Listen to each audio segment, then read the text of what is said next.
हरि ओम नमो भगवते वासुदेवाय। श्रीमद्भागवत तृतीय स्कंध षोडश अध्याय। ब्रह्म उवाच एमन्ते मुनिंक वचन शुणी संतोष भगवान। मुनिंक मुख चाहि भणी मंजु कोमल सुधावाणी। श्री भगवान उवाच जय विजय बेनिभ्राते मो द्वारे थान्ति अविरते। मोर उपासन मान मन द्वारी अटन्ति बेनिजन। कल्पना करी एबे मोते कोपे दंशिला तुम्भ चिते। ए ब्रह्म दंड ए पाइले अन्यथा नुहे कार बोले। मु प्रश्न मंत्र कली चिते देव दलन अनुमते। असाधु कर्म जे करंती मो अपराध दंड पांती। ताजय संसारे प्रकाशी व्याधि जे सने रूपनाशी। जाहार गुण ए संसारे जेन्हे निर्मल साधु धीरे। श्रवण पुटे करी पान संसार तरे सर्वजन। से वैकुंठ नाथ मुहि तुम्भर भाव हृदय बही। तुम्भर कोपे अतिरेके मिलिलु तुम्भर समीपे। तुम्भर भाव दूर करी अत्यंत कोप हृदय धरी। बहिले द्वार पाल दंडे ब्राह्मण तेज प्रचंडे। जापावरेणु आश्रय करी सेवंती जहि ब्रह्मचारी। मन प्रांगणे मन हरे सकल प्राणी की निस्तरे। मोरूपे कमला नीरते प्रेमानुजात हृदगते। मोते ब्राह्मण वेद मार्गे यज्ञे पूजन्ति हविर्भागे। दधि ओदने घृत पथे मधु संयुक्ते वेद मते। एणे मोहर तोष नाही ब्राह्मण देहे मु बसाई। ब्राह्मण मुखे जेबे भक्षे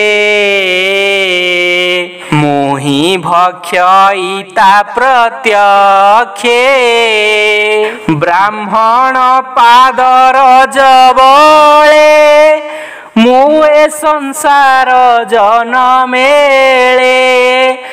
ब्राह्मण पाद रेणु बही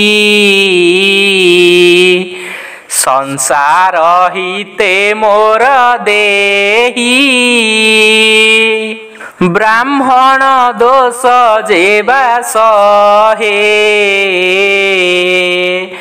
तापाद जल अर्घ्य देहे।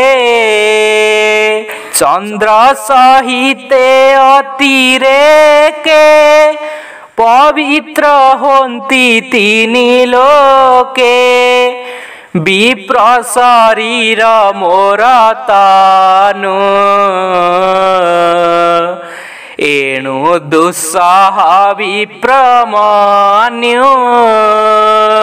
जे भेद बुद्धि न विचारी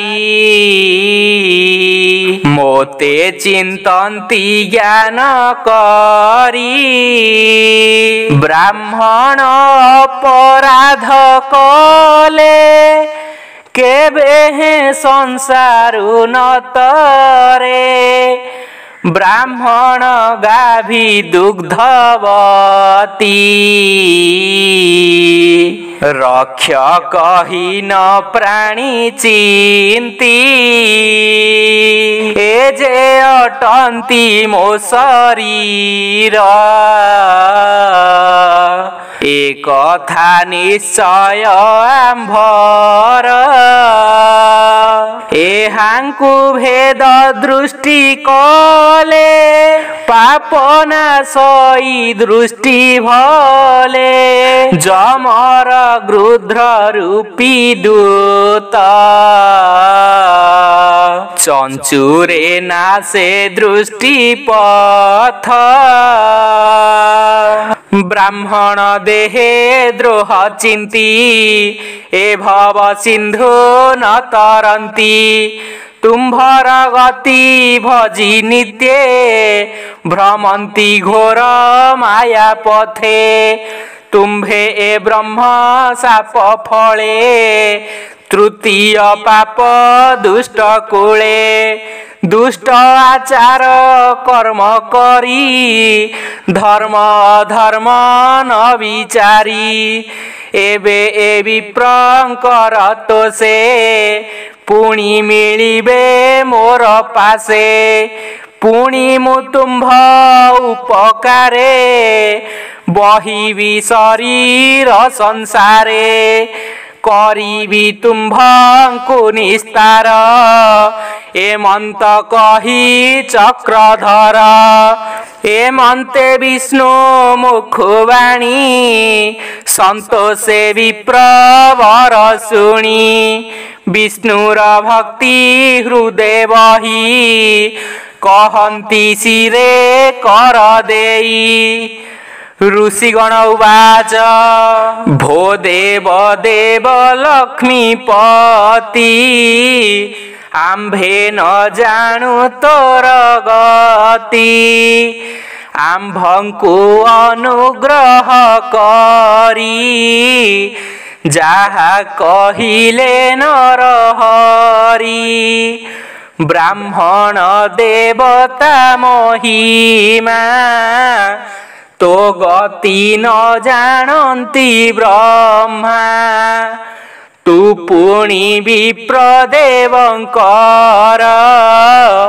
आत्मा सुहृद शक्तिधर सकल घटे तोर वास तू नाथ सर्वज्ञ पुरुष धर्म तो शरीर प्रकाश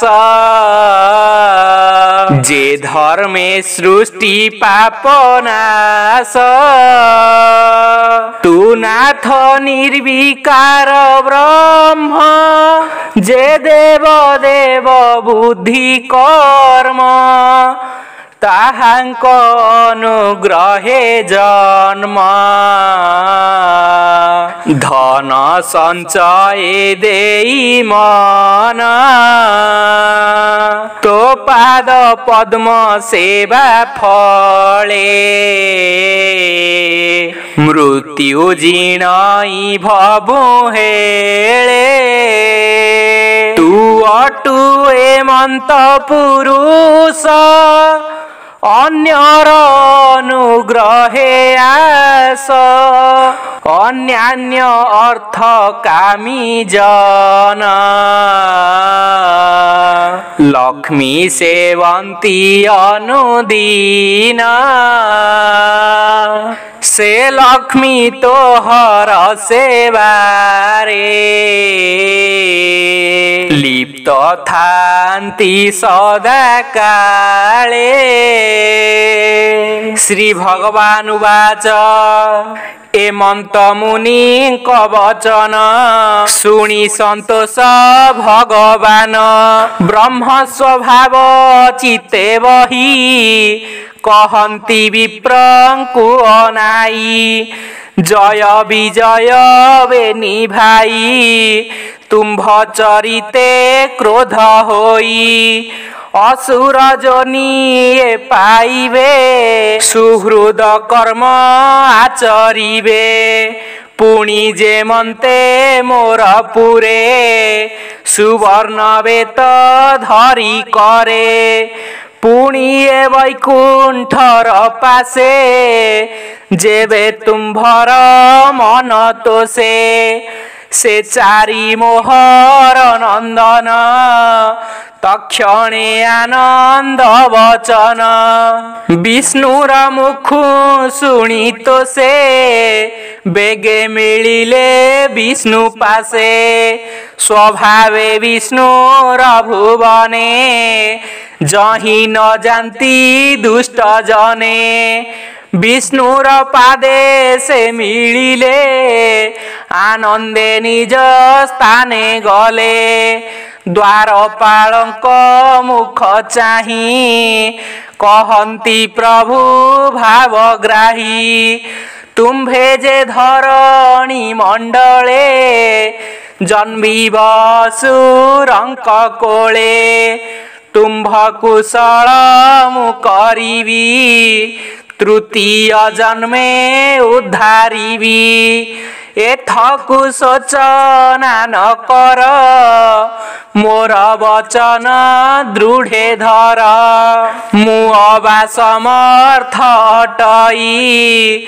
ब्राह्मण कोप कुडरई से कथा कमला समीपे कही मु अछि पूर्व कल्पे ब्रह्म हेले न जे करंती मोक्ष दोषरे से भ्रमंती तुम्भर धारणा निमंते मु देह बही विजगते जे कीर्ति रहिब मो जस शुणन्ते पाप जीवनाश मो कथा भुवन पावनी जे भूमि मध्ये देह घेनी करिबे श्रवण कीर्तन शुणी तरिबे सर्वजन एमंत द्वार पाल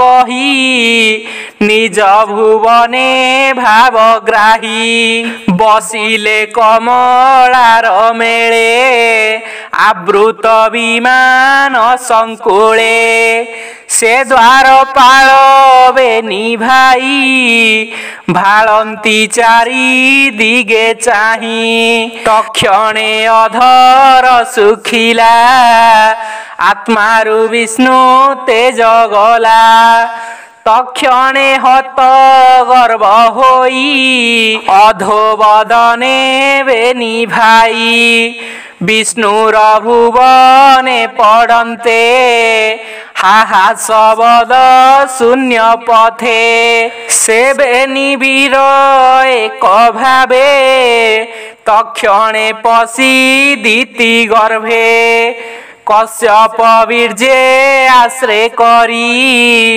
एणु भुवन लोके डरी सेवेनी असुरंक दर्पे दीति भुवन दिशे कल्पे से विष्णु सृष्टिर कारण अनादि प्रभु नारायण जामाया न जानती केही संसार मध्ये देह बही आम्भे सकळे जे चरणे आश्रय करी भृत्यपणे ए भव घोर भयंकर खंडिबे प्रभु चक्रधर एमंते देवगण मध्ये विधाता कहिले आनंदे से हरि ब्राह्मण बश्चले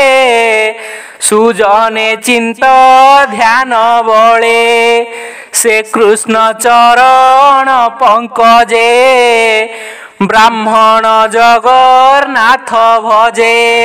इति श्रीमद्भागवते महापुराणे पारमहंस्यां संहितायां 82 तृतीय स्कंधे जय विजय शाप वर्णने नाम 16 अध्यायः। ओम नमो भगवते वासुदेवाय।